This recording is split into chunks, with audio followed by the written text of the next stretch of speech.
આતંકીઓને પકડવામાં આવ્યા છે. શું ક્યાંથી પકડવામાં આવ્યું છે, આ લોકોનો શું પ્લાનિંગ હતો અને કઈ રીતે આપણે આખું ઓપરેશન પાર પાડવામાં આવ્યું? આ બધાને ખબર છે કે ગુજરાત એટીએસ કન્ટિન્યુઅસલી જે એન્ટી ટેરર એક્ટિવિટી છે, રેડિકલ એલિમેન્ટ્સ છે, આતંકી સંગઠનોથી જોડાયેલા લોકો છે, આને કન્ટિન્યુઅસલી આઈડેન્ટિફાઈ કરવાનો અને પકડવાનું કામ કરતી રહી છે. 2023 થી હાલ સુધીમાં લગભગ 3.5 વર્ષની અવધિમાં અમે એક કેસથી પહેલા 10 જુદા જુદા યુએપીએ અને બીએનએસ આઈપીસીમાં કેસીસ કર્યા છે, જે કે ટેરરિસ્ટ એક્ટિવિટી રિલેટેડ હતા, જેની અંદર 30 આરોપીઓ પકડ્યા હતા. આ જ કન્ટિન્યુએશનમાં લાસ્ટ 3.5 વર્ષમાં 11વો કેસ છે, જેમાં 8 આરોપીઓ પકડ્યા છે. ટોટલ 38 આરોપી હાલ સુધી અમે લગભગ 3.5 વર્ષમાં પકડ્યા છે.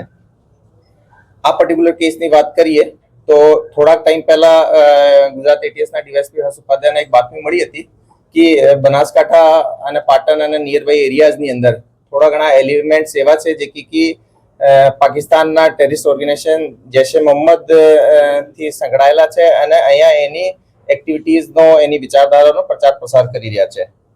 આ ઇનપુટને વેરીફાઈ કરવા માટે એટીએસના એસપી શ્રી કે સિદ્ધાર્થના નેતૃત્વમાં એક ટીમ બનાવવામાં આવેલી, જેની અંદર DYSP Harsh Upadhyay, wireless PI DV Rathod, wireless PI Kripal Goletar, wireless PI Manal Shah, wireless PI Mayank Jhala, police sub inspector Manish Patel, PSI DV Rawari અને બીજા સ્ટાફ સામેલ રહેલા.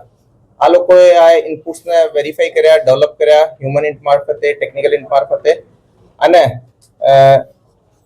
પરમ દિવસે રાત્રે એ ડિટેલ ઉપર પહોંચ્યા કે લગભગ એ 8 જુદા જુદા માણસો છે જે મૂળ ભાગડ અને આજુબાજુના ગામોના છે અને એ હાલમાં અલગ અલગ જગ્યાઓ પર રહી રહ્યા છે અને એ જૈશ એ મોહમ્મદથી સંકળાયેલા છે.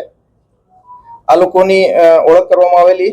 એના નામ જે છે આપને ખબર છે, અહેમદ, ઇબ્રાહિમ, મુદસ્સિર, જકરિયા દુરાની, મુફ્તી ફૌજાન, મોહમ્મદ અમીન શેરા, મોહમ્મદ સાઉદી, બિલાલ દુરાની. આ બધા લોકોએ આઈડેન્ટિફાઈ કરવામાં આવેલા. આના માટે જુદી જુદી ટીમ બનાવવામાં આવેલી.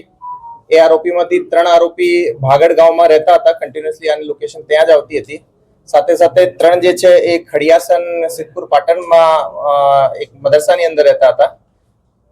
7વો જે આરોપી છે એ નવસારી ચીખલીમાં એક મદરસામાં રહેતો હતો અને 8વો આરોપી જે પણ મૂળ ભાગડનો છે, લેકિન ઘણા વર્ષોથી એની ફેમિલી દેવાસ એમપી ખાતે જતી રહી છે. આ બધા આરોપીઓને આઈડેન્ટિફાઈ કરીને અમે સિવિલ એડમિનિસ્ટ્રેશનની મદદથી સરકારી પંચોની માંગણી કરી, સરકારી પંચો સાથે રાખ્યા અને એ બધી જગ્યાઓ પર આ લોકોને પકડવા માટે ટીમ્સ રવાના કરી. કાલે સવારે જ્યારે એ રેડ કરતા હતા એ દરમિયાન જે શરૂઆતી ઇન્ફોર્મેશન જે બાબતે મળી હતી કે અહેમદ અને ઇબ્રાહિમ એ બંનેનો લોકેશન મહેસાણા, બનાસકાંઠા, અમદાવાદના હાઈવે ઉપર આવતી હતી. તો એક ટીમ સરકારી પંચો સાથે આ બંનેને ડિટેન કર્યા. એની પાસેથી એક કારમાં મૂવમેન્ટ કરતા હતા, એની પાસેથી ચેકિંગ કરવામાં આવેલો. તો એની પાસે મોબાઈલ ફોન્સમાં ઘણું બધું એવી એવિડન્સ અમને મળી આવેલો, જેનાથી સાફ સાફ ખબર પડતી હતી કે આ લોકોએ જૈશ એ મોહમ્મદથી સંકળાયેલા છે, પાકિસ્તાની હેન્ડલર્સના ઇન્સ્ટ્રક્શન્સ લેવી રહ્યા છે. પાકિસ્તાની હેન્ડલરના કહેવાથી જ અને એ જાતે એની પ્રેરણાથી ઘણો બધો રેડિકલ એલિમેન્ટ્સ એના ગ્રુપમાં પ્રચાર પ્રસાર કરી રહ્યા છે. જૈશ એ મોહમ્મદમાં જોડાવા માટે લોકોને પ્રેરિત કરી રહ્યા છે.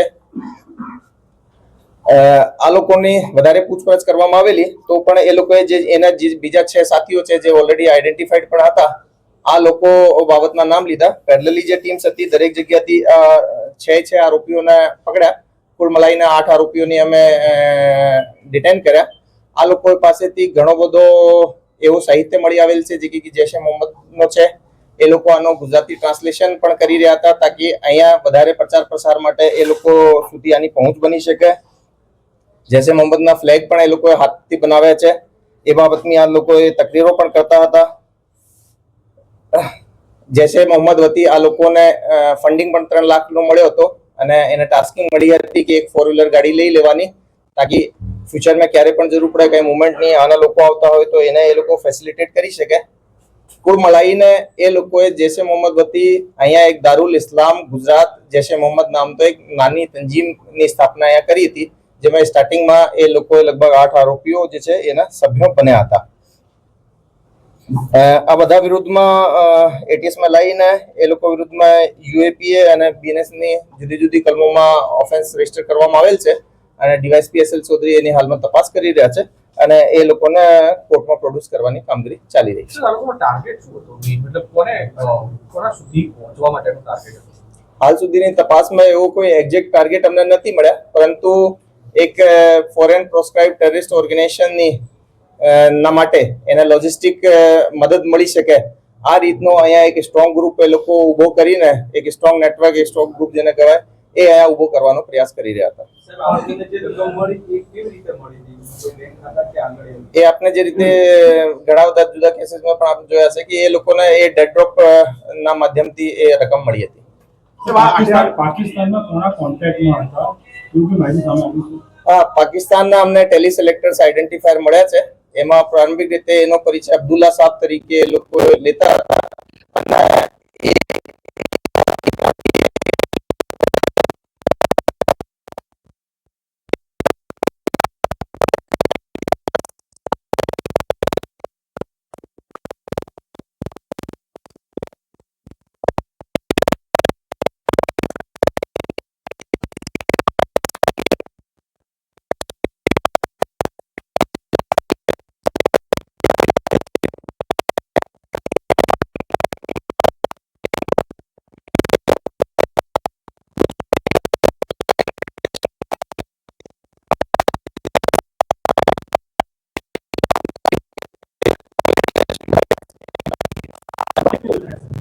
એવું આપણે કીધા કે મોટા ભાગે જે 8 આરોપીઓ છે એ ભાગડ અને એની આજુબાજુના ગામના જ છે.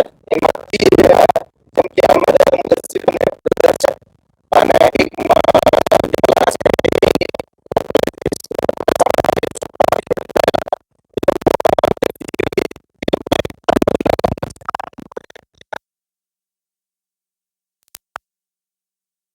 આઠે આરોપી બિલકુલ કોર સ્થાનિક છે, એકદમ એક જ ગામની આજુબાજુ.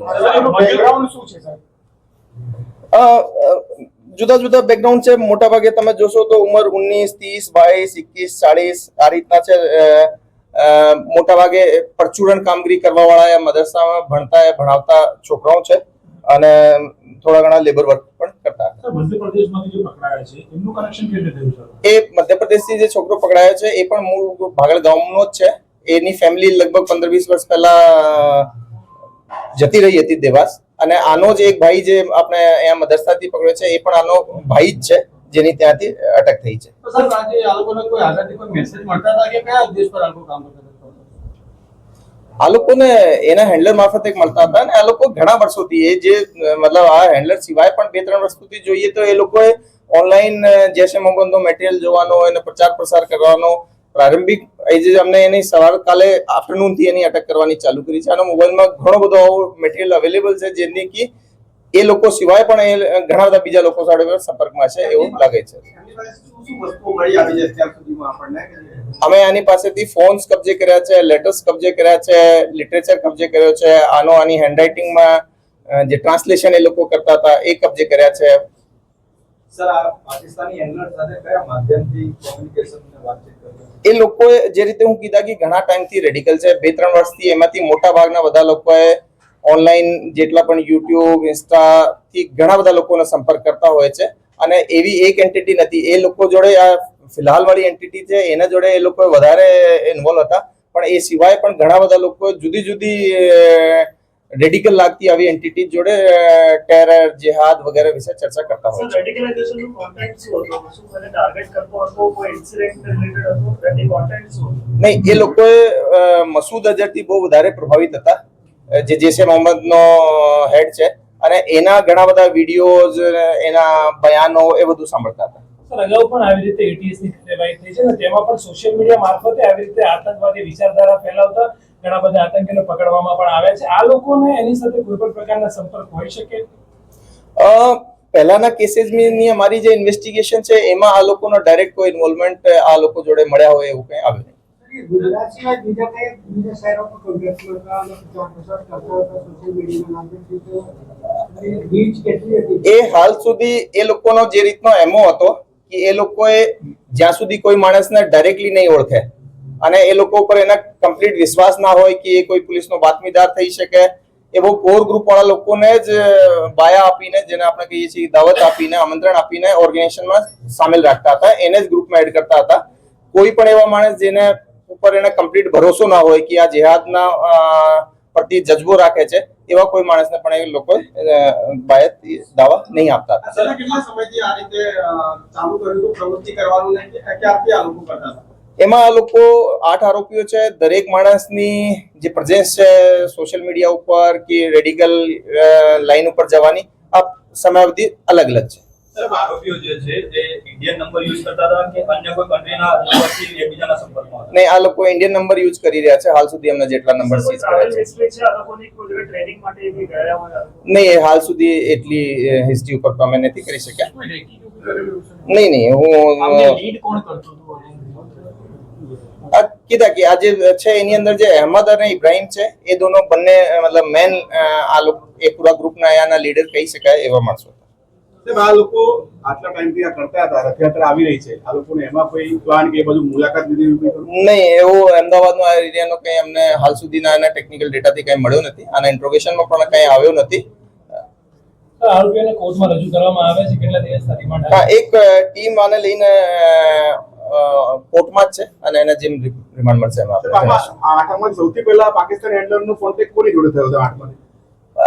જો એ બધા લોકોએ ઘણા બધા લોકો જોડે કોન્ટેક્ટમાં છે, પરંતુ અમારા હાલના જે એ લોકોએ એક્ટિવિટી કરી રહ્યા છે, જે રીતની ટાસ્કિંગ થઈ રહી છે આ લોકોને, તો એના આધારે અમે કહી શકીએ કે જે અહેમદ અને ઇબ્રાહિમ છે એ બંને સૌથી વધારે પહેલા હેન્ડલર જોડે કોન્ટેક્ટમાં આવ્યા છે અને એના પાસે એ જ લોકોએ વડોદરામાં હેન્ડલર વતી જે માણસ આવ્યો એના જોડે મળ્યા હતા. સાહેબ આ પૈસા કોને આપવામાં આવે છે આઠમાંથી 3 લાખ રૂપિયા? તો કીધું આપને જે અહેમદ અને ઇબ્રાહિમ છે એને જ આપવામાં આવ્યા. અને ગાડી ખરીદી હતી કે ખરીદવાના હતા? એ સેકન્ડ હેન્ડ ગાડી ખરીદી લીધી હતી. એને પણ સીઝ કરવામાં આવેલ છે.